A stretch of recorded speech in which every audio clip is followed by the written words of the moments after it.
this is fascinating. Yeah, it's a very different concept that a lot of people may or may not have heard of.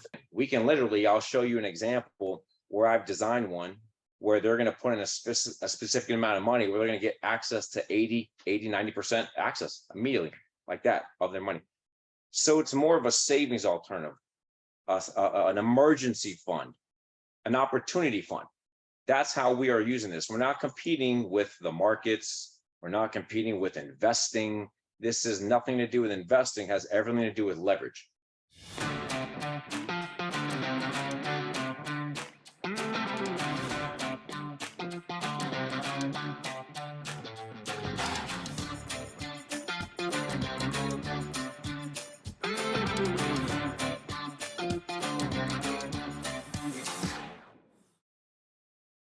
All right, buddy. Excited to have you on here today. Thank you so much for Scott Genad. I'm sorry. Genad, it's fine.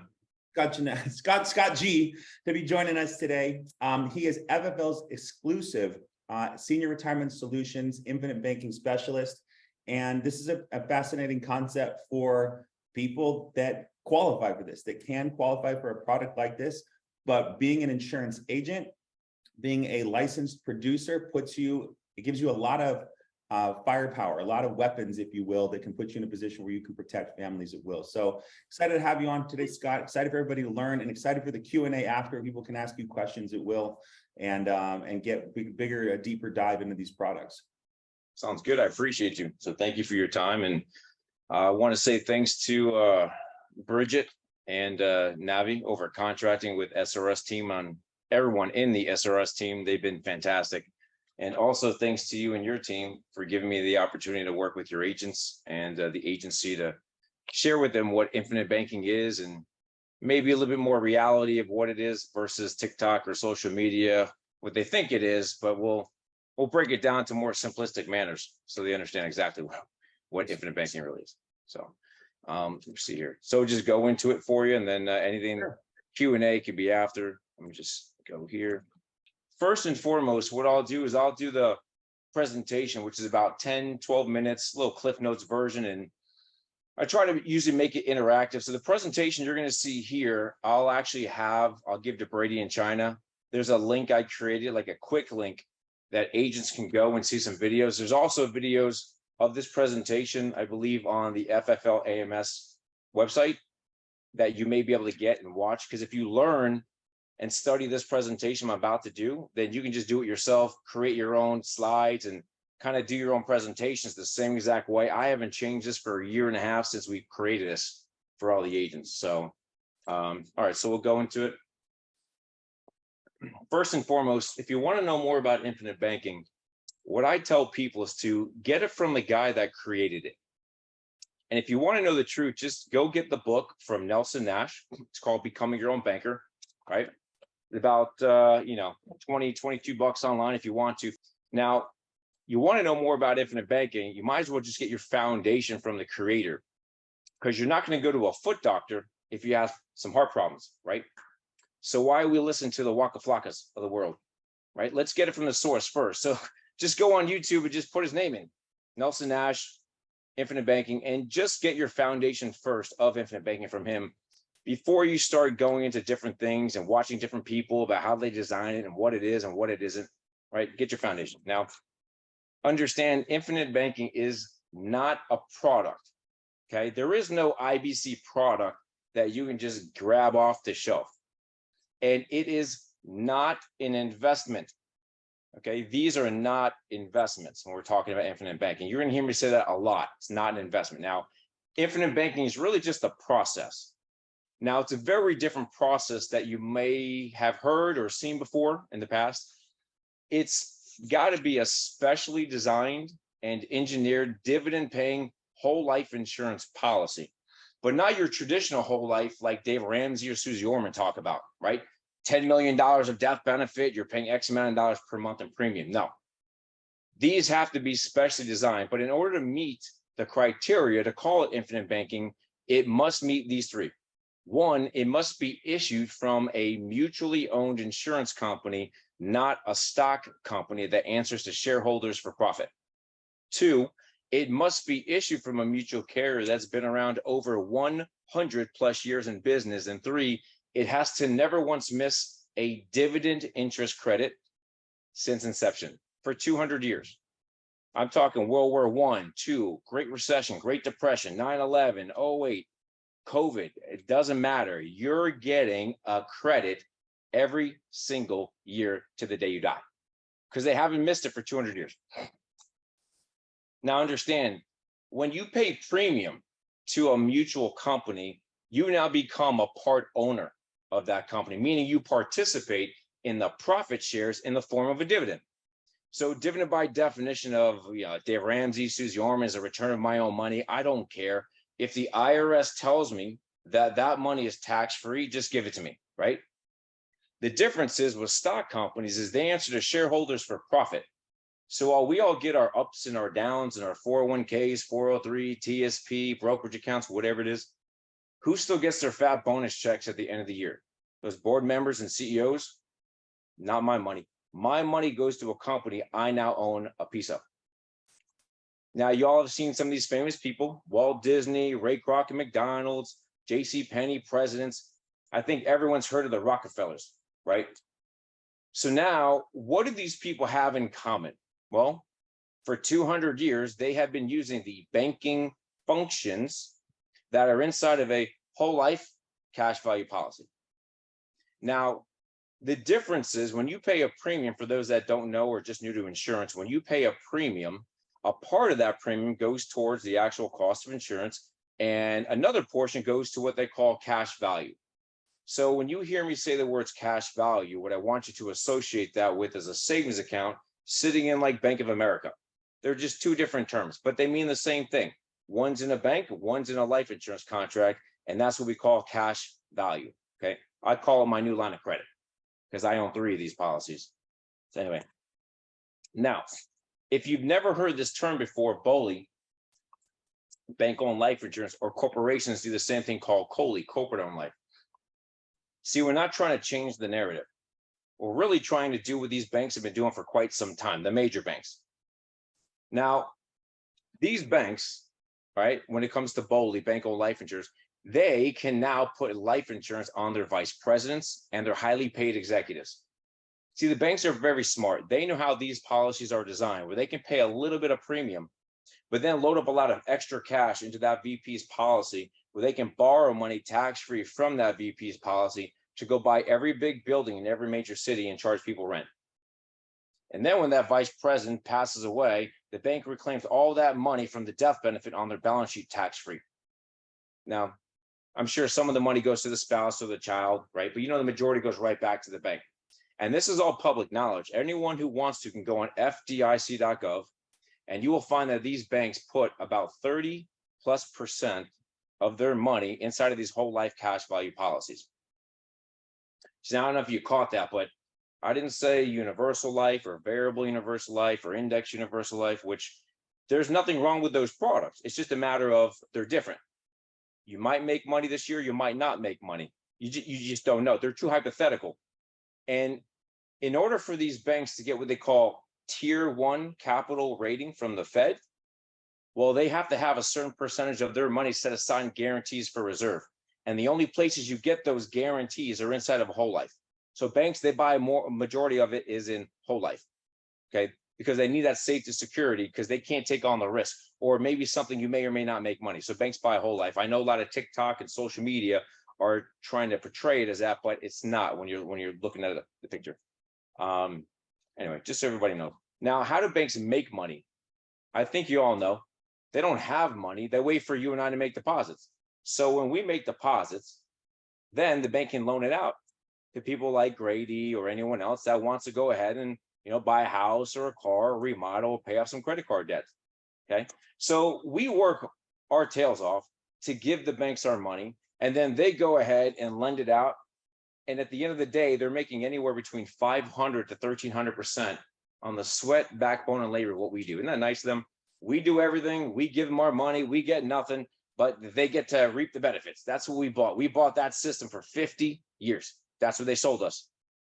But now it's time to turn the tables. Now it's time for us to educate ourselves and our clients on how we can get these same policies that they won't even offer us when we walk through those doors.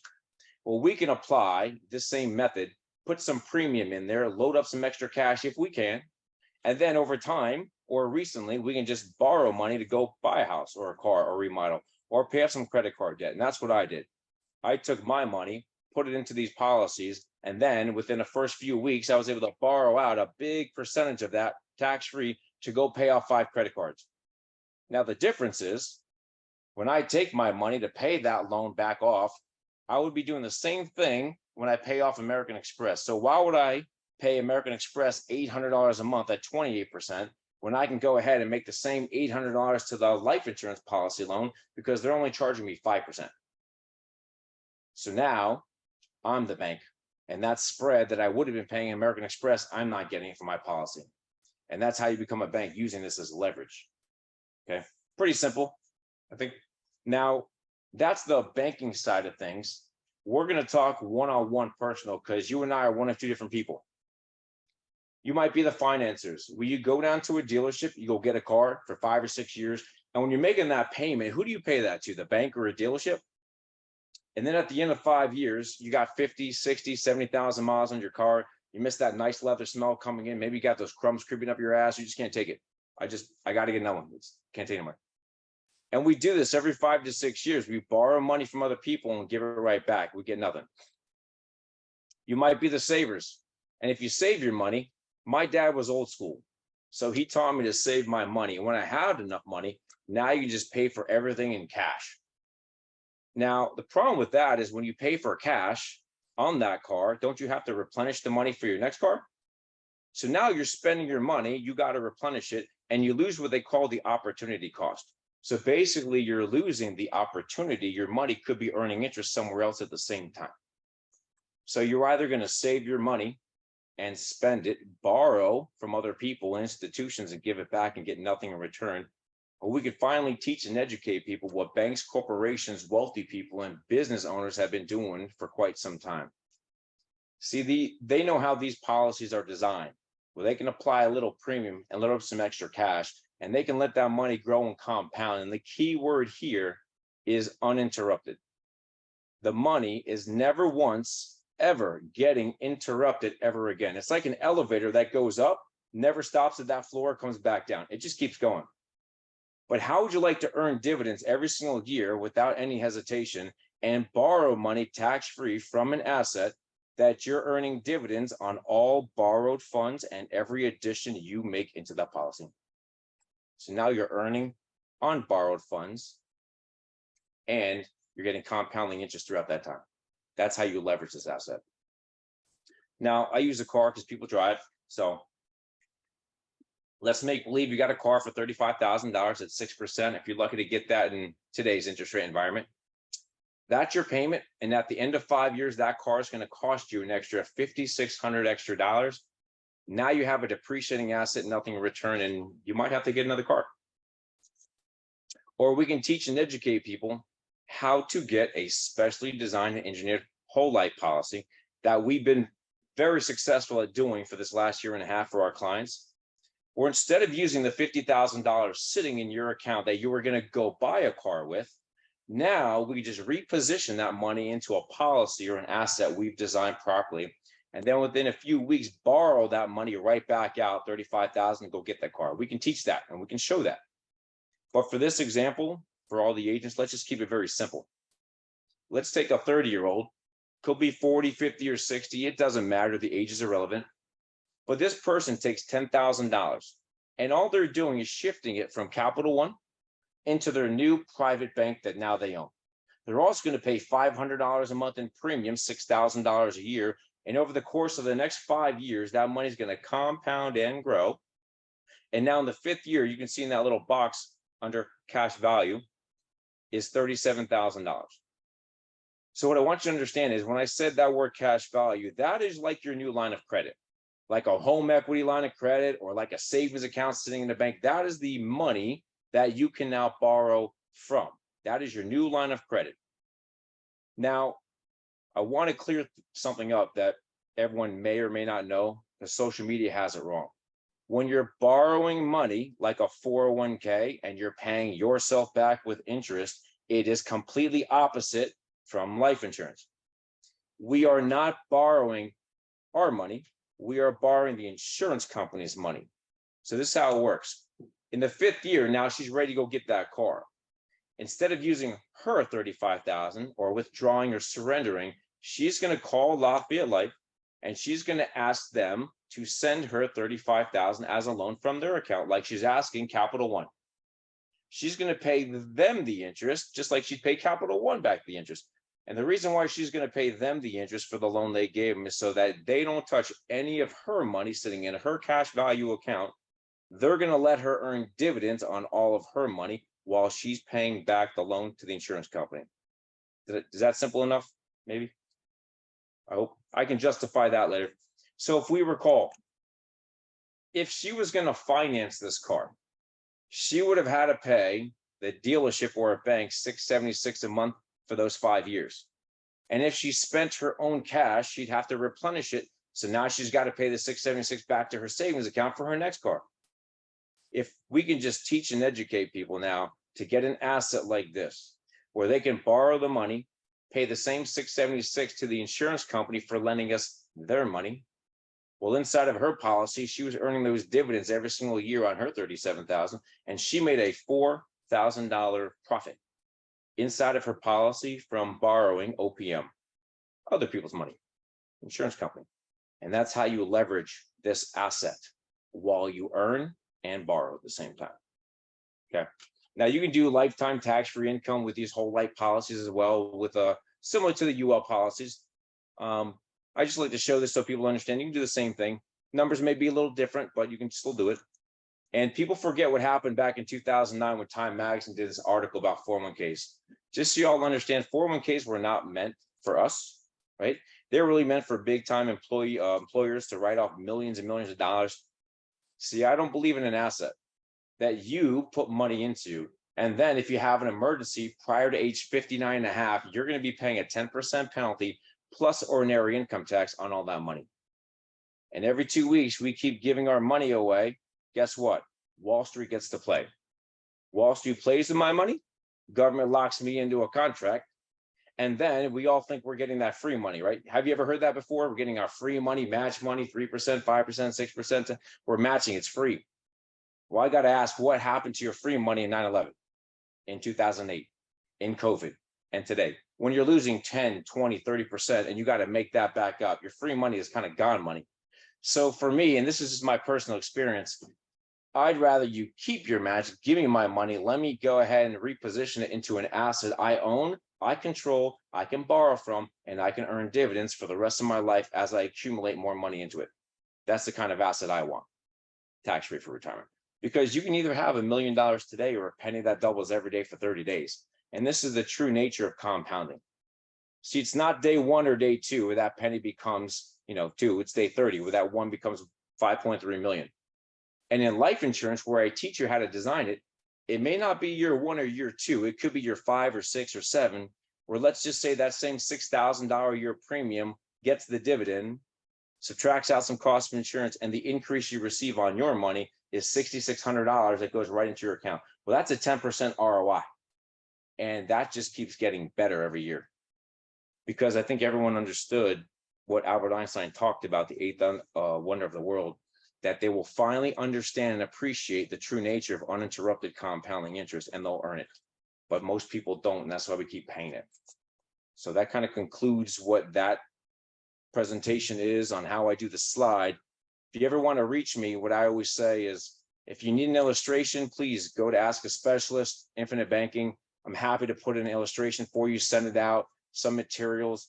If you ever need to email me, there's my email address. My calendar, I'm going to change a little thing, so don't go on it just yet. But I still show it to you. The preferred carrier is Lafayette.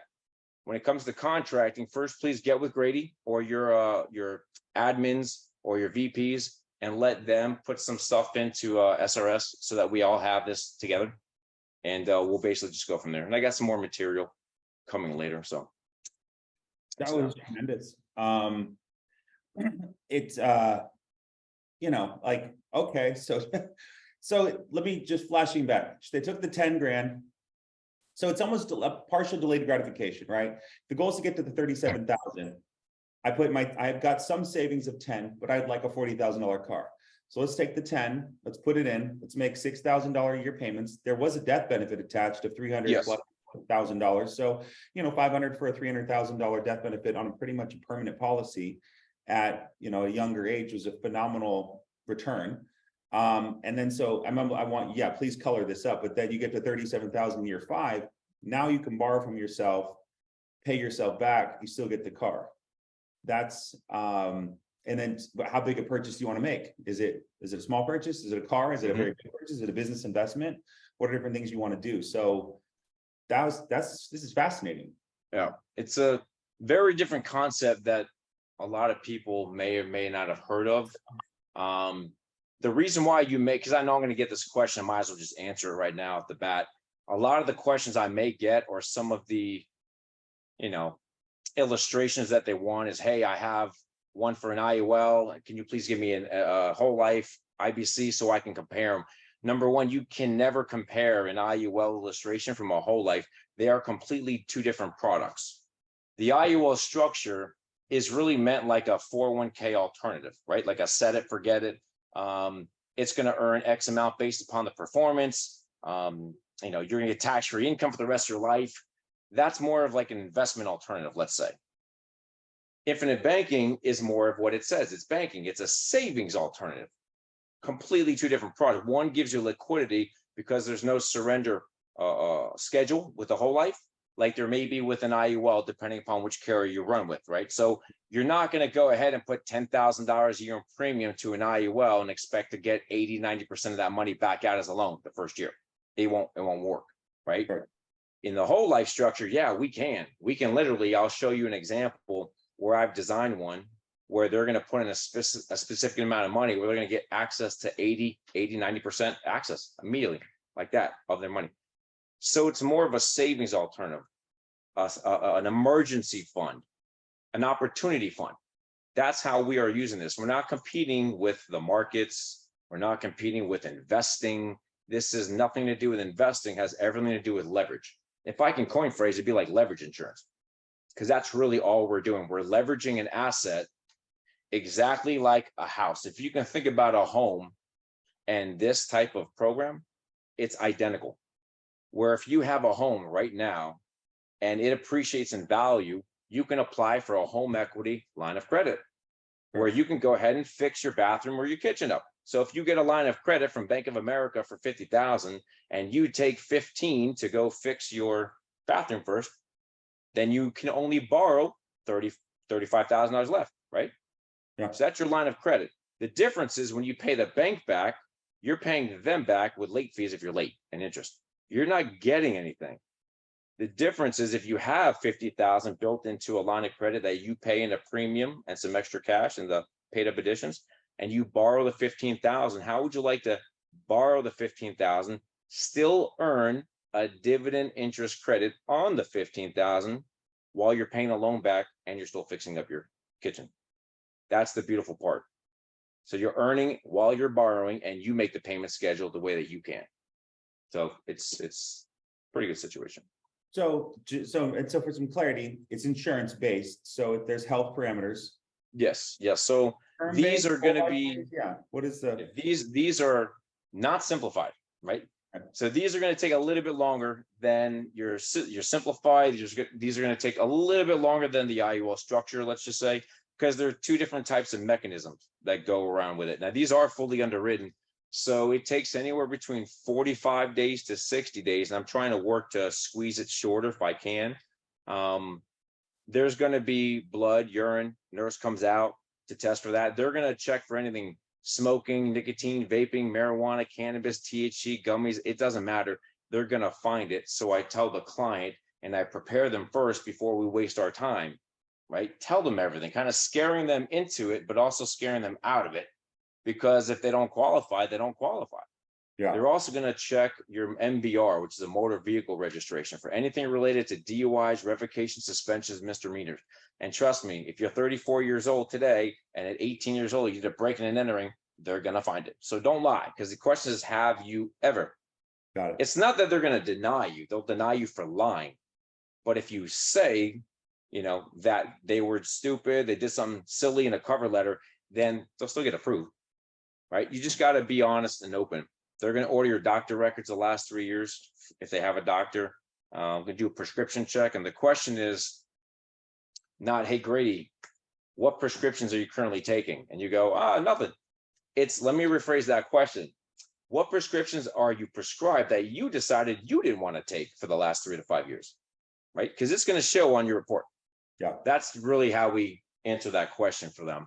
So yeah, these are fully underwritten. It takes, could take a little while. I mean, we're working on a case that took us about 6 months for a guy that wanted to throw in $500,000.